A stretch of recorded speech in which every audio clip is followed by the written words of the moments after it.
I just want to say, guys, don't forget to subscribe to the Game Loop website. It's currently 50% off, all right? I know you're like, maybe I should, maybe I shouldn't, I don't know. It is now the time to sign up. I'm making a lot of videos over on the website. I've made 5 videos in the last few days. Videos on the off lane, safe lane, mid lane, draft analysis, game analysis. Basically anything you're looking for is going to be on the website. And if it's not, I have multiple people who are signed up on the website message me through Discord saying I'm looking for this guide, and I'll make the guide. Like, very frequently that happens. And so yeah, if you're looking for a much better Dota experience, you want to win solo queue and get to the next rank, Game Leap is currently 50% off. You can sign up down below using code FEB50, and I'll see you guys there. Hey, what is up, guys? It's your boy Messy Hair Speed here, and today I wanted to show you guys a game. This is a ranked match, a 10k MMR match, where I went 23-1-11 on TIMBERSAW. I basically want to go through the match, talk about my decision making, and show you guys how you can copy what I do and have much better results in your matches. And of course, the decisions I'm going to make throughout this game are not only specific to TIMBERSAW and not only specific to the offlane. A lot of it just has to do with having very, very good Dota fundamentals, and let's get into it. So in the laning stage, I started with a stick, 3 mangoes, 2 branches, and a quelling.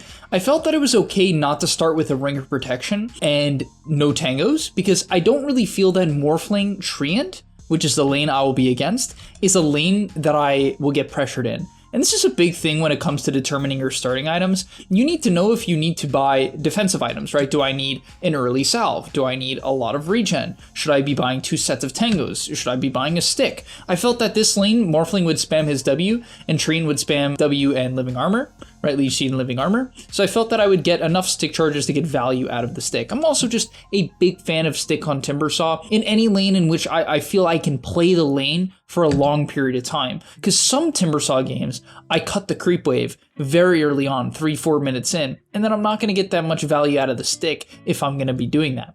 Either way, I'm going to scale up my Q here. I take my Q in this lane over my W and my E, because I feel it is the best ability for easy lanes. It's also good against Treant because he's a strength hero and he goes near the trees. So it allows you to trade with Treant pretty freaking well. One-on-one, not insanely well, but even against Morphling, you can see 1 Q drops his health down very significantly, and Morphling has so much base agi that when I Q him, he loses a lot of his damage. Just to quickly show you what this looks like, it's very, very impressive how much it actually drops the Morphling's damage when I Q him. So one second, Q onto him, and then Morphling's sitting at 63, 1 Q drops him by 5 damage. That's a lot in the early game. Right? Imagine a hero got a 5 damage nerf. It's extremely noticeable, and that's what queuing a hero like Morphling does. From there, the next thing I think me and Mirana did relatively well this lane is deny together. I wasn't super happy with how this guy played. I felt that he didn't put enough emphasis on securing denies, but for the most part, I'm going to be using my Q to secure creeps when it also hits the Morphling. I'm never going to Q just to randomly secure a creep. It's unnecessary. I'd rather get the damage on both the Morphling and the creep, right? Secure the last hit and get the Morphling.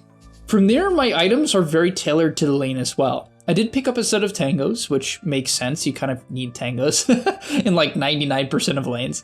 But then I buy 2 gauntlets of strength, and these are going to be built into my soul ring. But as I mentioned before, this is not a lane where I feel I need to drag the wave. Dragging the wave can be good regardless because it's efficient in some cases because you can farm the small camp, but I felt that I could pressure the Morphling's last hits very hard this lane by spamming Q on him, reducing his damage, and then maximizing my damage. And what's the best way to do that? Buy a soul ring and get 6 damage from gauntlets of strength. So what I want to now go over, this is in my opinion the most important part of the lane, I'm going to very heavily contest every single one of the creeps that Morphling is going to go for, right? I'm not going to play defensive with level 2 reactive against a Treant.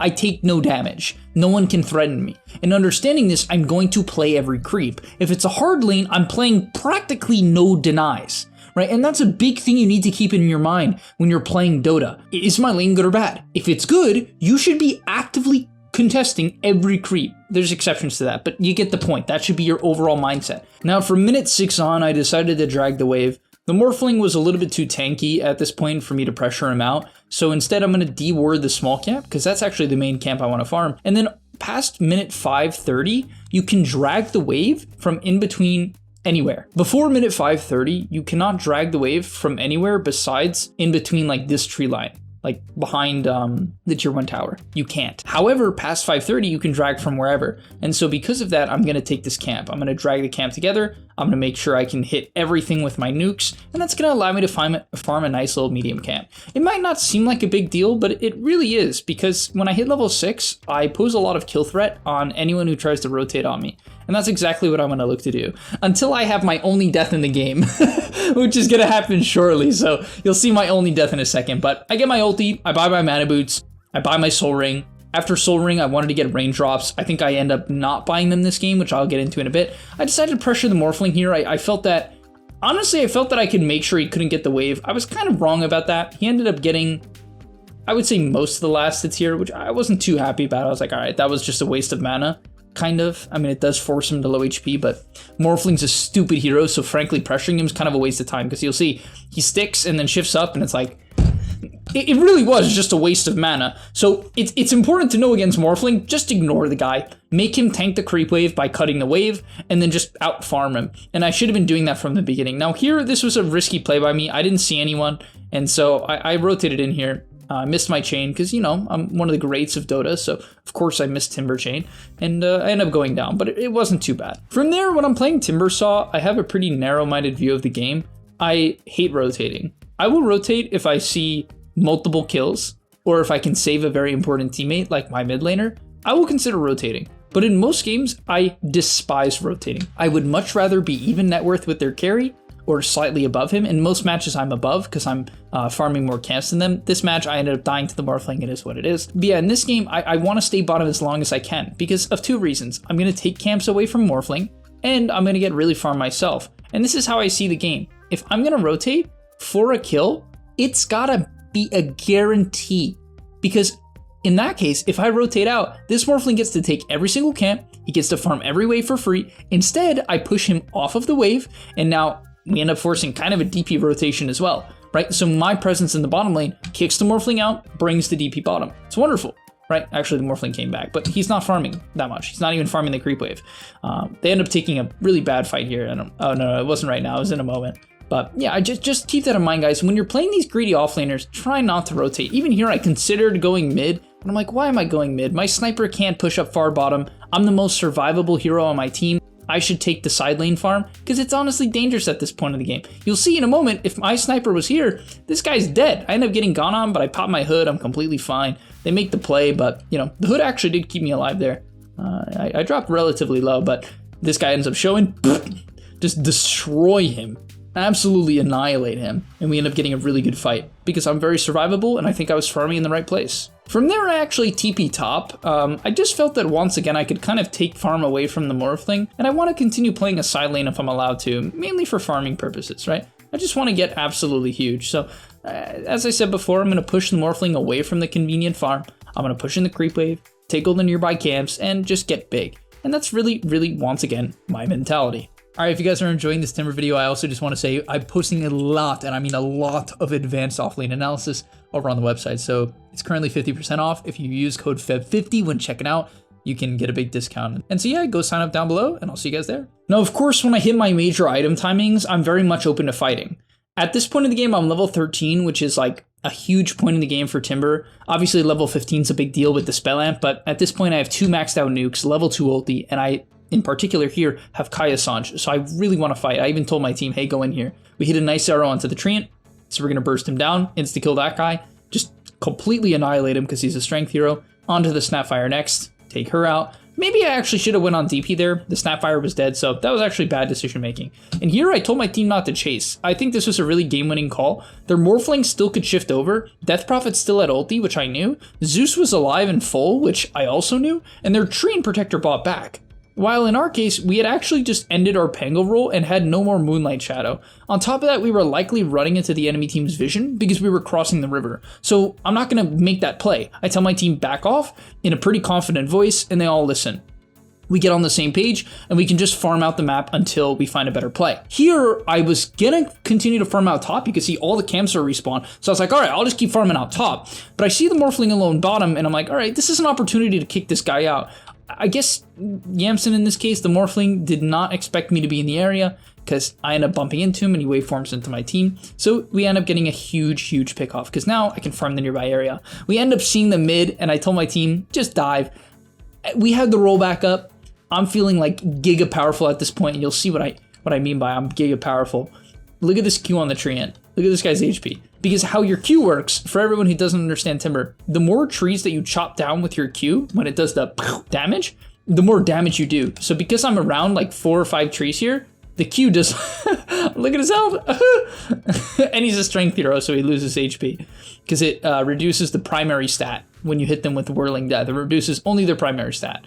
So you got to keep that in mind. All right, and this one was actually even more insane. I want to quickly show this, even though it's kind of like not educational. I think it's really cool. I just love this about Timber. Like, look at this Q. Oh, 600 damage. That's literally better than level 1 Finger of Death on an 8-second cooldown. If they're surrounded by trees, don't get me wrong. So at this point, I'm kind of honing in on my Ags. I'm halfway there, so I see a massive top wave. And a big thing about my team comp here is we don't have anyone who can comfortably hit the tower.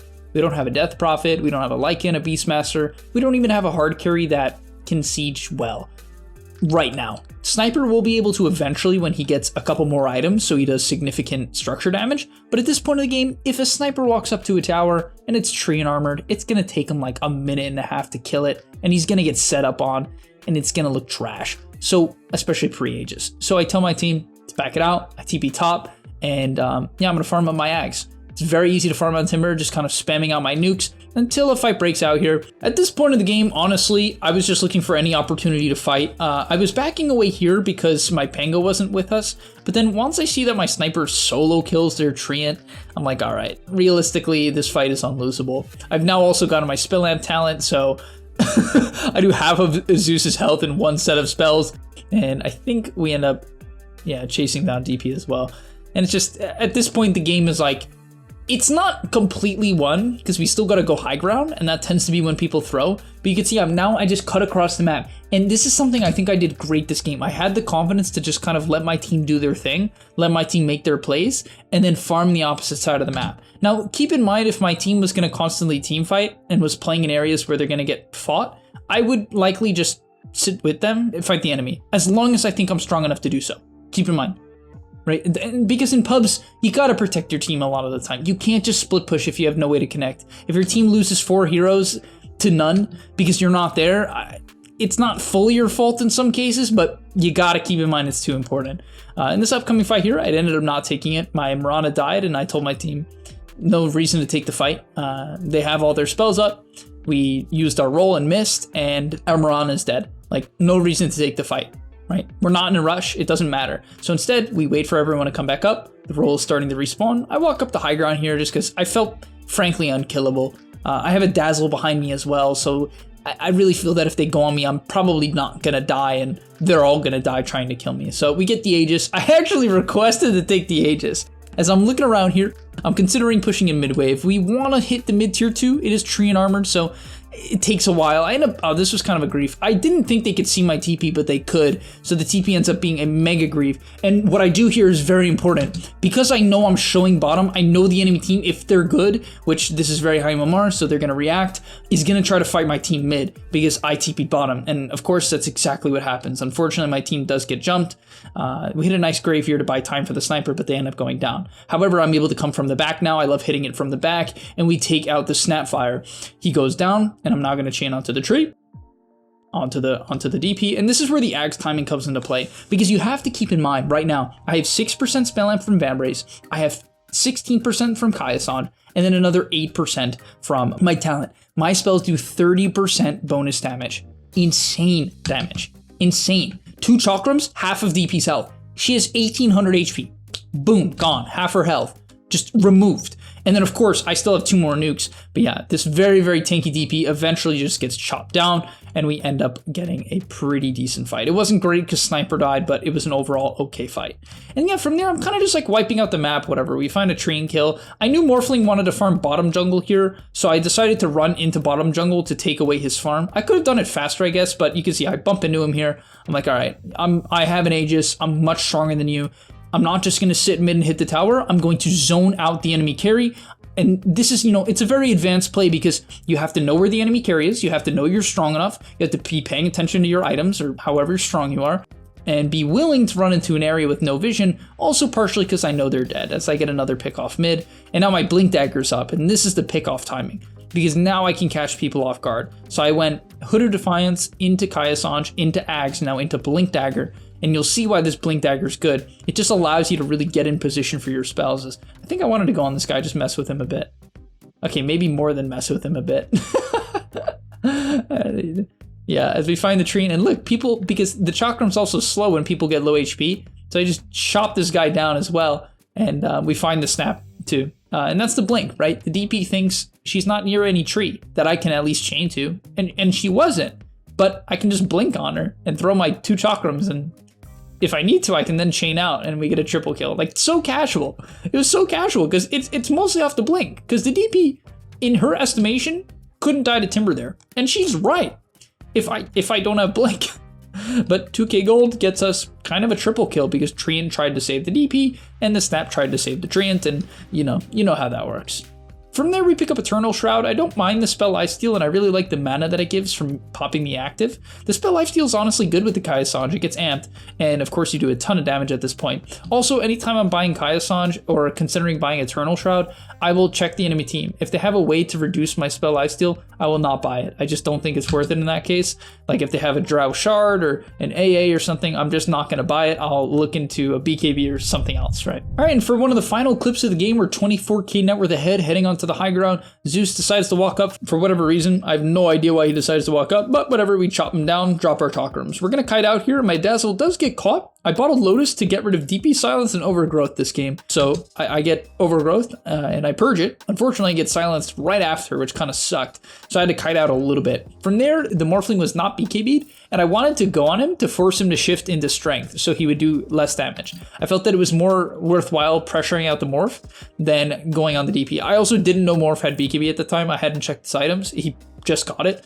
So yeah, I didn't know. But we're going to chain onto the DP, and it's really just insane damage. But this is kind of the hard part about playing this Timber Axe build. You have to be pretty good about like just being aware of your surroundings, being aware of the trees. Because when I throw these Chakrams out and this ends, I'm quickly able to shift onto the DP with pretty little hesitation, and we take him out. Our sniper ends up going down. They really got a great jump onto our backline, but nice Pango roll here. This was a top tier Pango roll. Unfortunately, he kind of got, the Morph got bounced out of my Chakrams and he lived because of it, which was very sad. So this ends up actually being a kind of a bad engagement.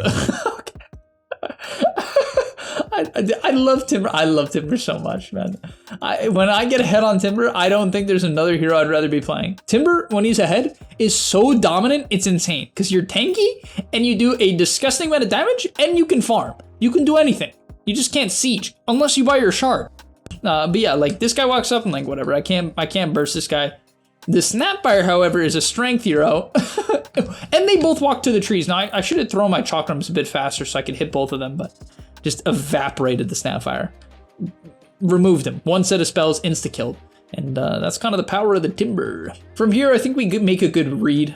Basically, we saw the enemy walking into their triangle, and I ping out to my teammates, hey, we can jump this guy. So told the Pango to roll it up, get the Hex out onto the Morph. I don't think we burst him right away here, but that's fine, because once Morphling has to shift that much strength, the fight's over for him, because he can't heal it up unless he has Satanic. He's just going to be at an uncomfortable HP range for the entirety of the fight. I never mind going on Morphling as Timber, even if I can't burst him. I feel that dropping him to a really low amount of HP is just worth it, as I jump up the high ground here, we bump into the DP. Don't think we kill her off, but yeah, that's going to be about the end of today's video. Hopefully you guys learned quite a bit. Hopefully you enjoyed a little bit of Timbersaw. I know I kind of sped through this replay. I definitely felt that this game is a really good example of just kind of being confident in your timings. I didn't play the lane in a way where I'm going to try to 1v9 the Morphling, and I think really that would be the average player's biggest mistake this game. They would have went into the laning stage and said, oh, I'm just going to pressure the Morphling, and they would focus all of their spells on this Morphling that they cannot kill, instead of focusing on saving their resources and farming it up. Also, I would like to give a brief shout out to Clarities. I don't know if it keeps track of how many bought this game. Unfortunately, it doesn't. It was probably like 14. And the biggest reason why I spam Clarities on Timber, this is another small tip, is Kaya-Sange amps mana regen by 50%, meaning Clarities go from 6 mana regen per second to 9. It's a big jump. right? It's extraordinarily noticeable. And so when I get my Kaya, I'm eating clarities like a madman, constantly consuming clarities. But all right, thank you guys so much for watching. I'll see you in the next one, and I'm out. Peace.